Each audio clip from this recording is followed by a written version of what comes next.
सेवक वो जो सेवा का कार्य करे, हरि करनी कभी करे। शत्रुता का कर्म करने के बाद तो केवल शत्रुता का व्यवहार यानी केवल युद्ध ही शेष है। अस्तु सुनो राम, सुनो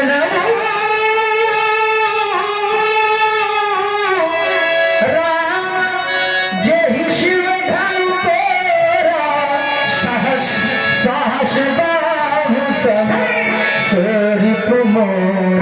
भूषण पुरुषोत्तम नाम राघव भगवान शंकर बिना पार तुल्य के परम पुनीत आयुध भजनों का जिस किसी ने भी खंडन किया है वह धनुष खंडनहार, धनुष भंजनिहार, माहेश्वती नरेश, कार्तवीर्य, सहस्त्रनाभ अर्जुन के समान मेरा शत्रु है, उसके समान मेरा रिपु है और उसके लिए मेरा निर्देश है। सो बिरगाम बिहारी समाजा न तुम्हारे जय है ही सब राजा। धनुष तोड़ने वाले को तुम इस राज समाज से अलग कर दो राम, या धनुष तोड़ने वाला स्वयं इस राज समाज से अलग हो जाए, या ये राज समाज ही धनुष तोड़ने वाले को अलग कर दे। और यदि ऐसा न हुआ तो आज ये समस्त राजा गण दंडित किए जाएंगे, मारे जाएंगे, ये मेरा उद्घोष है। सुनि मुनि वचन लखन मुस्काने, भोले परशो धरहि अपमाने। और शांति बनाकर बैठे, बड़ा ही आनंद आप लोगों को संवाद में आएगा। सभी लोग धैर्य के साथ बैठे। रक्कुल कुल भूषण, बाग विभूषण, वचन रचना नागर, अर्क वंश विभूषण, धर्म सेतु का। सुना आपने, आज हमने मुनि वचन सुने। सुन मुनि वचन। कोई जानना चाहे कि लक्ष्मण मुनि वचनों में तुमने क्या क्या सुना, तो मुनि वचनों में सेवक सो जो करे सेवकाई से लेकर न तुम्हारे गए हैं सब राजा तक, परशुराम जी महाराज का कथन हमने सुना। और मैं सोचने लगा कि धनुष तोड़ने वाले पर परशुराम जी अमर्ष कर रहे हैं, क्रोध कर रहे हैं।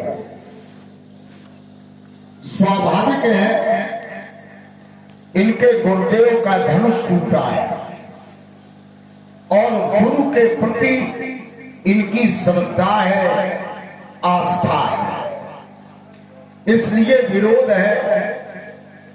लेकिन यहां एक समस्या है, धनुष तोड़ने वाले का विरोध परशुराम जी इसलिए कर रहे हैं कि इनके गुरु का धनुष टूटा है, तो आस्था और श्रद्धा का विषय है।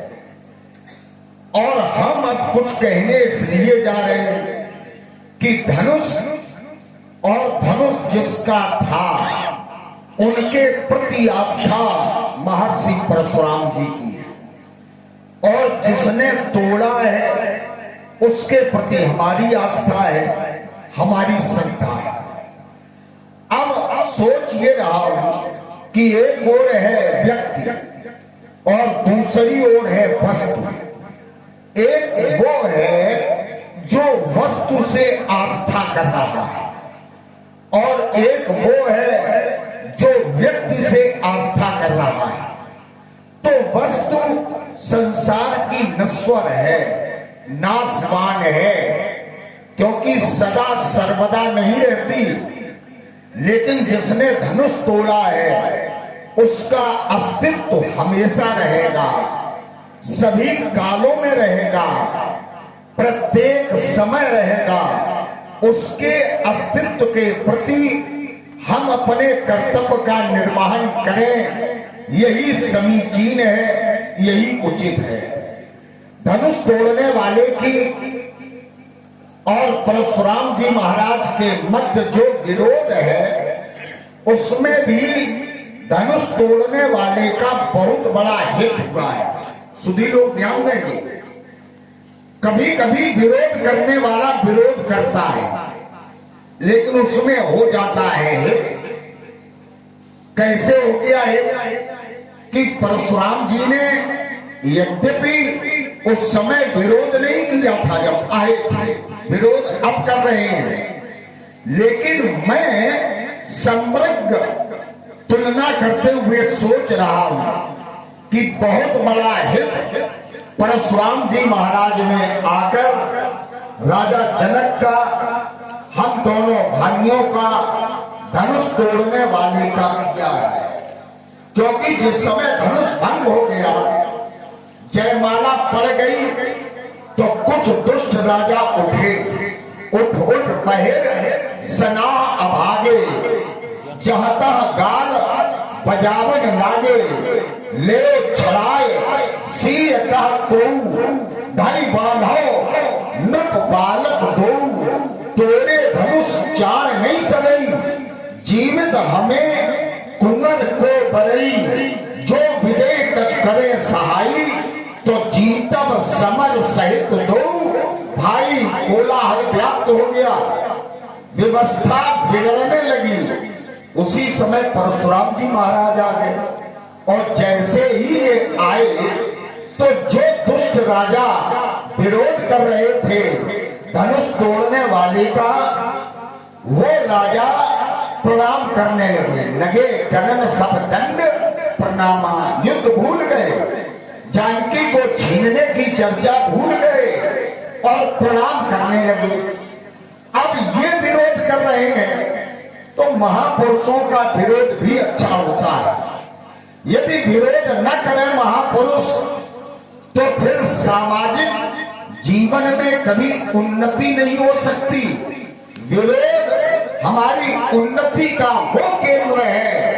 यदि कोई विरोध सहन करके सकारात्मक चिंतन करे तो वो बड़ी ऊंचाई पर पहुंचता है। धनुष तोड़ने वाले ने साफ साफ बता दिया, होई केहू एक दास तुम्हारा, कोई एक है, और वो दास आगे नहीं होगा। शब्द है होई, होई माने होगा, माने अतीत में भी दास रहा और वर्तमान में भी दास है और भविष्य में भी दास ही रहेगा। ऐसा एक है, दूसरा नहीं है। तो जो पहले से दास है उसको परशुराम जी न पहचान पाए तो इसमें चूक किसकी है, उसमें किसकी भूल है? हमारा कोई प्रिय है, हमारा कोई पहले से दास है और उसको हम न पहचान पावे और ये कहे कि मेरा कोई दास नहीं, जबकि वो दास है, वो ब्राह्मण का भक्त है और ये सुनिश्चित है। तो जो अतीत से दास है, वर्तमान में भी दास है और भविष्य में दास ही रहेगा, ऐसा कोई एक है। और तब भी महाराज जी नहीं समझ पा रहे हैं तो इनको सीधी भाषा में समझाना है। अतः बैठे बैठे आप क्या विचारते हैं दीनानाथ, दे दो अब आज्ञा, बाण धन पर धर लेने दो, प्रेम की परिध को हटा लो आज मुखमंडल से, भीषण भावनाओं में क्रांति भर लेने दो। आपके बंधन में बना है विचित्र बंध, होके स्वच्छंद निर्बंध ही विचरने दो।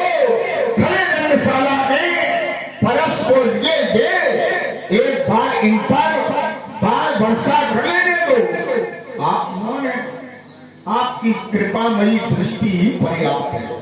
मौनम सम्मति रखना। महाराज जी ये भयंकर क्रोध, धरती पलटने की चर्चा, राजाओं को मारने का उद्घोष, कारण क्या है? कारण यह है कि ये शिव धनुष टूटा है। स्वामी जी इसके 3 वाक्य बने। एक तो ये कि शिव धनुष टूटा है, दूसरा शिव धनुष तोड़ा गया है, तीसरा तोड़वाया गया है।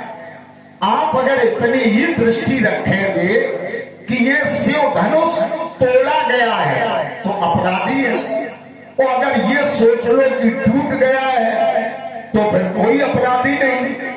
और इसके आगे भी सोचिए कि उसने अपनी इच्छा से नहीं तोड़ा है, तोड़वाया गया है, हेलो, तो भी कोई अपराधी नहीं। जब इस प्रकार की स्थिति है तो थोड़ा उस पर विचार करें, नहीं तो बहुत धनी हुई तोड़ी लड़काई।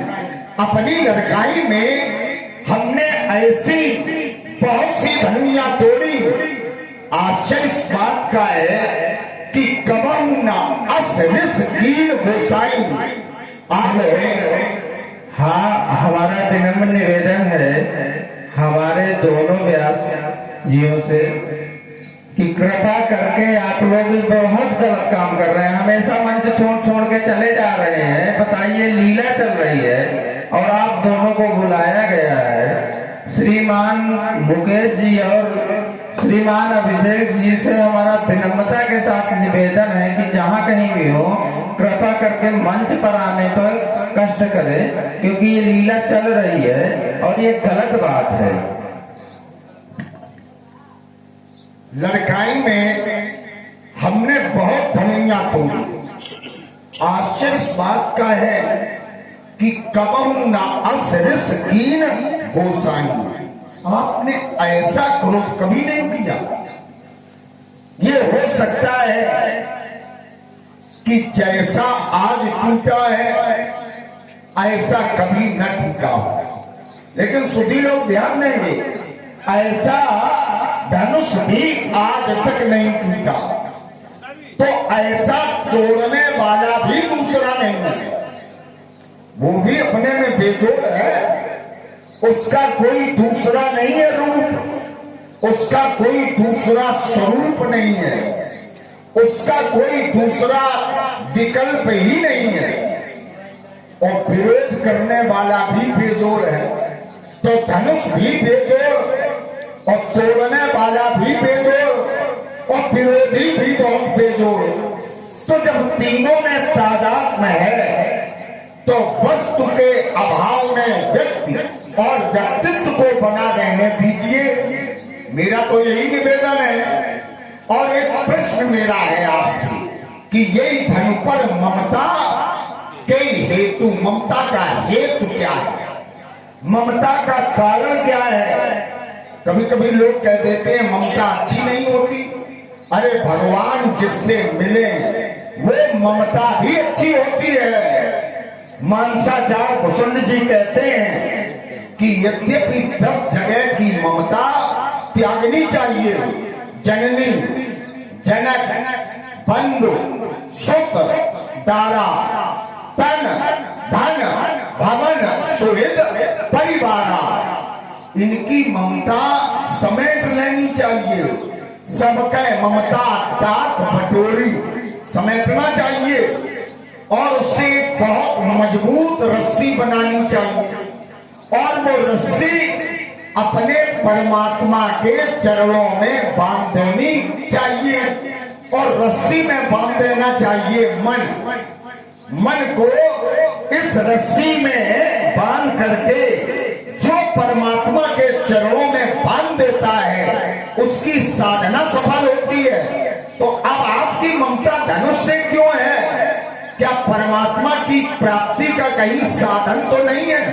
यदि ऐसा है तो हमें आप बताएं कि यही धनु पर ममता के हेतु, इसका हेतु क्या है? समीचीन उत्तर प्रस्तुत करें, मैराज कहें। लक्ष्मण ने कहा यही धनु पर ममता के ही हेतु। इस धनुष पर ममता का हेतु क्या है, ये लक्ष्मण का प्रश्न है। और लक्ष्मण ने यह भी कहा कि ममता के 10 स्थान हैं, जननी, जनक, बंधु, सुखदारा, तनु, धनु, भवन।